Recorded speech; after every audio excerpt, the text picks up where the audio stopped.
Sallallahu ala Muhammad,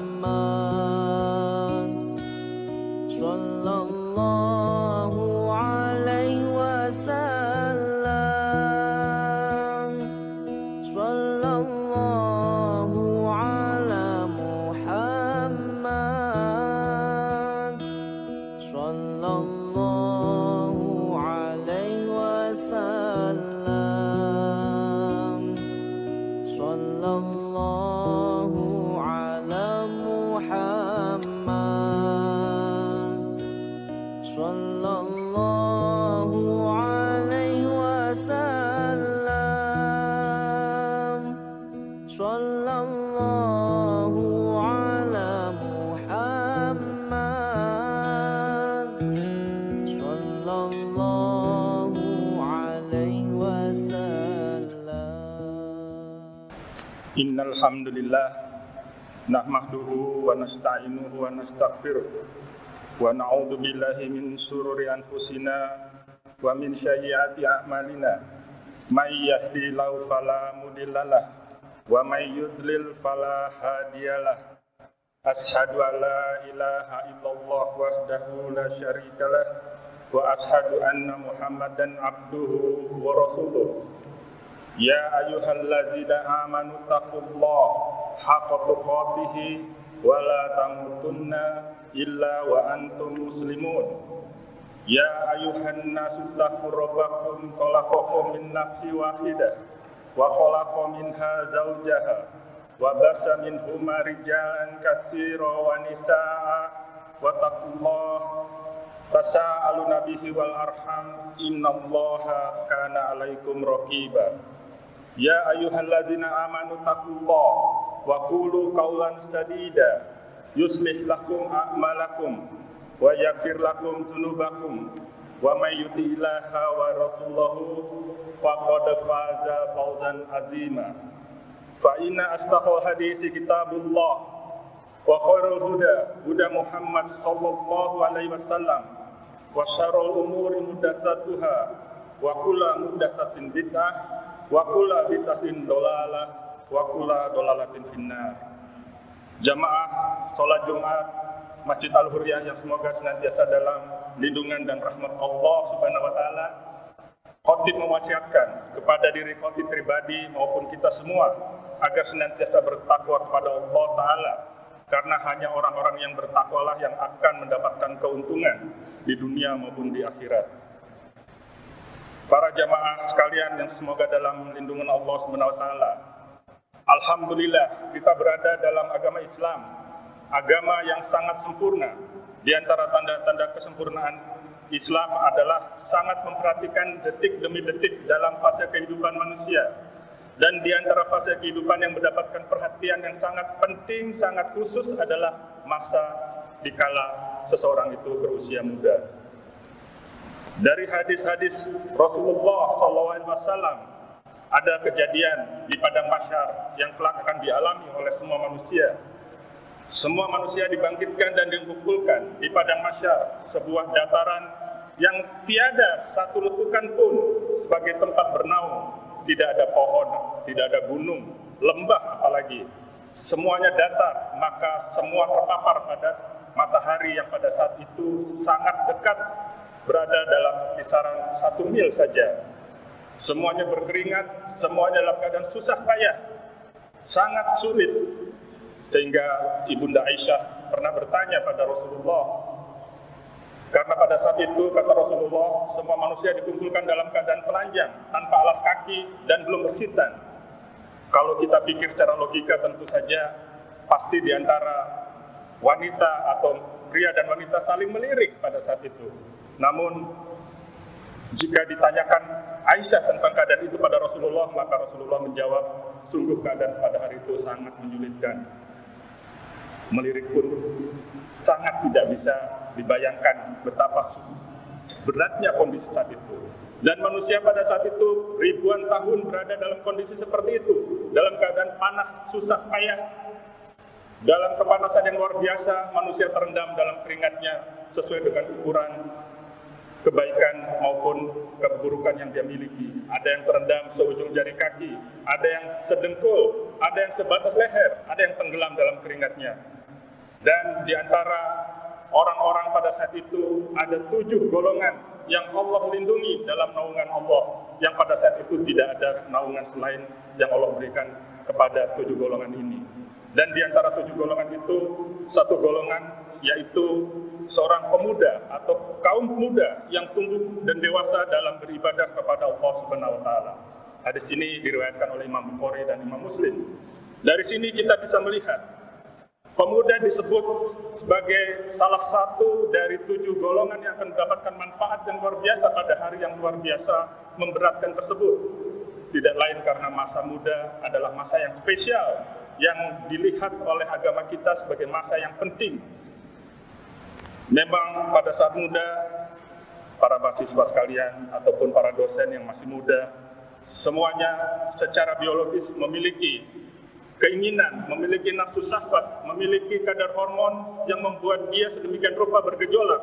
Dan tentu saja ini suatu yang luar biasa jika seseorang menghabiskan masa muda itu justru bertakwa kepada Allah.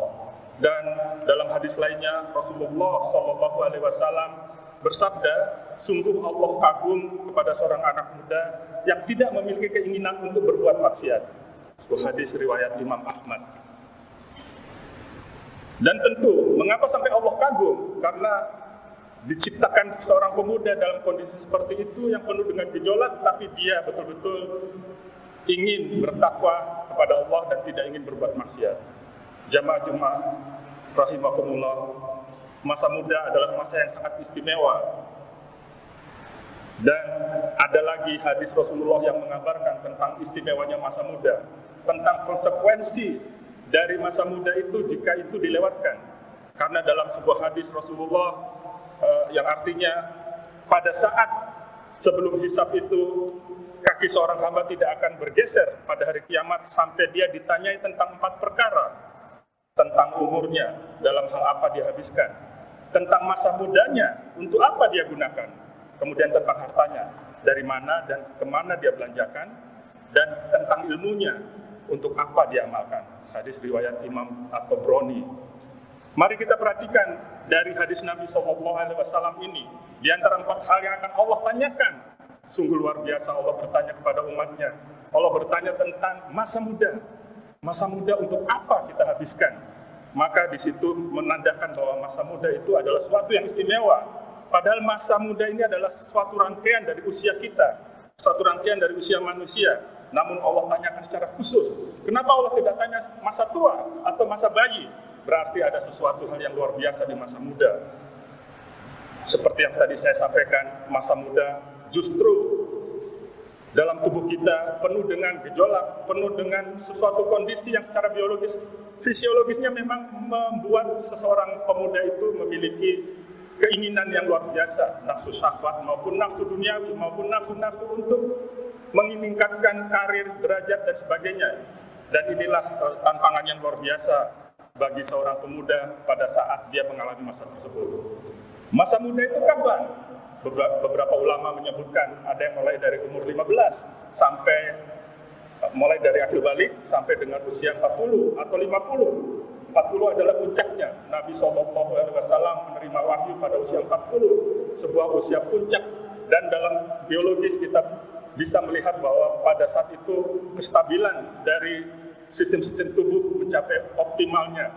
Dan memang demikian kondisi pada usia 40. Maka setelah usia 50, setelah 50 disebut masa tua umumnya. Alhamdulillah saya sudah masuk masa tua. Hadirin sidang sholat Jumat yang semoga Allah muliakan. Jadi masa muda dalam kehidupan seseorang menempati fase terpanjang.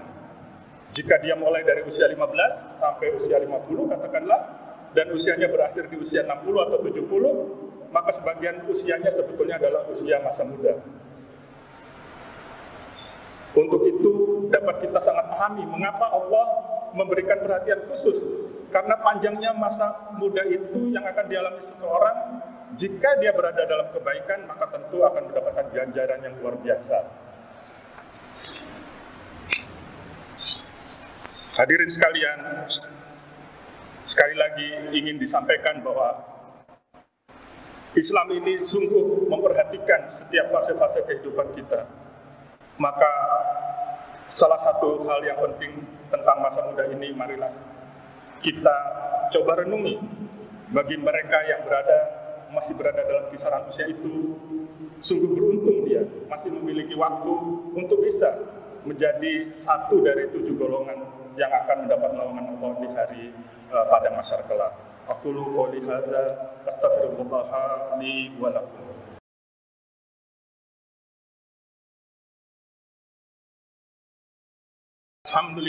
Alhamdulillah hamdan katsiran thayyiban mubarakan fi kama yuhibbu rabbuna wa yarda. Asyhadu an la ilaha illallah wahdahu la syarikalah wa asyhadu anna Muhammadan abduhu wa rasuluh. Allahumma shalli ala Muhammad wa ala alihi wa sahbihi ajmain.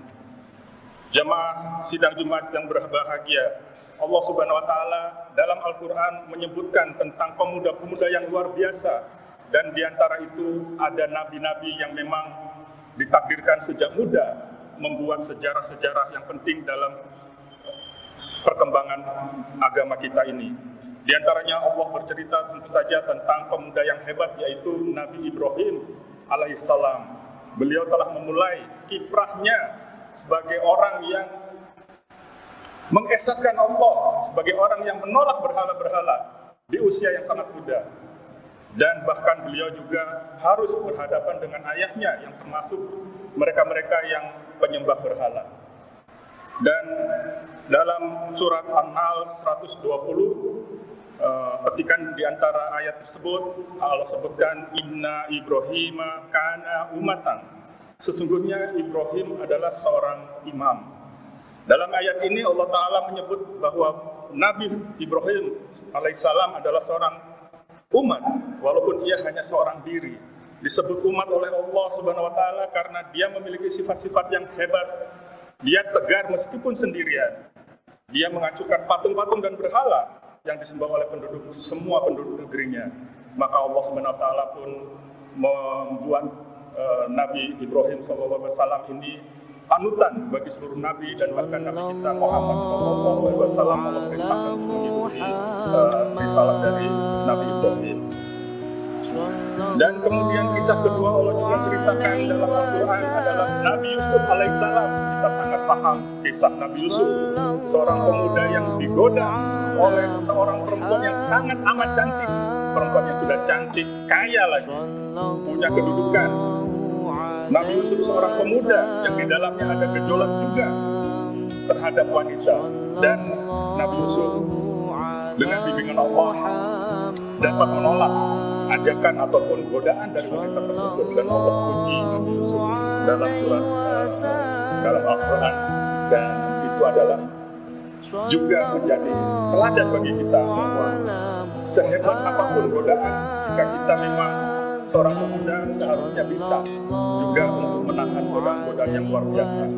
Dan godaan syahwat adalah godaan yang luar biasa, dan Nabi Yusuf sukses dalam menangani atau mengatasi godaan tersebut. Kemudian hadirin sekalian yang semoga Allah muliakan, Allah juga menceritakan kisah pemuda lainnya dalam kisah Ashabul Kahfi, pemuda Al-Kahfi, 7 orang pemuda yang hanya mereka di dalam negerinya yang sedang musyrik itu beriman kepada Allah. Dan itu menandakan suatu kehebatan yang luar biasa dari 7 pemuda ini. Maka Allah selamatkan mereka dari ancaman, Allah selamatkan mereka dari kekejaman raja, dari kekejaman penduduk negerinya. Mereka mengungsikan diri dengan ketaatannya, membawa tauhidnya itu, mereka mengungsikan diri, dan Allah rahmati mereka, berada di dalam gua, ditidurkan oleh Allah, tidak rusak jasadnya. Allah muliakan mereka karena apa? Karena mereka bertakwa kepada Allah. Dan inilah balasan-balasan Allah yang tampak di dunia, balasan-balasan Allah yang langsung terlihat, yang dialami oleh pemuda-pemuda yang mereka bertakwa kepada Allah. Maka ini menjadi suatu cerminan, teladan bagi kita, bahwa marilah, mumpung kita masih muda, bagi mereka yang muda, yang berusia dari 15 sampai 50, manfaatkanlah masa muda kita, sehingga kita akan menjadi orang yang termasuk dalam 7 golongan yang dinaungi Allah Subhanahu wa taala. Kita termasuk yang bisa menjawab dengan baik pertanyaan Allah sebelum kita dihisab, dan itu adalah suatu hal yang luar biasa. Jamaah Jumat yang dimuliakan Allah Subhanahu wa taala.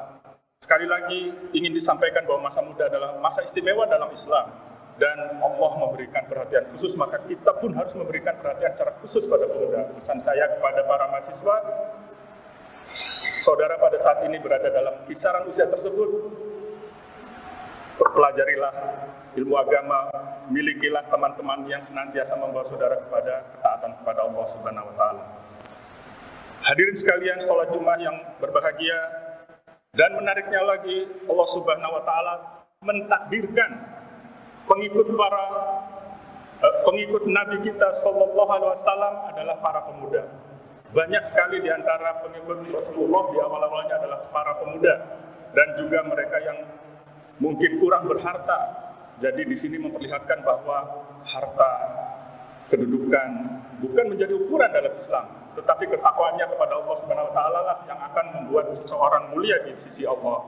Kita lihat Umar bin Khattab, kita lihat Ali bin Abi Thalib, bahkan seorang pemuda.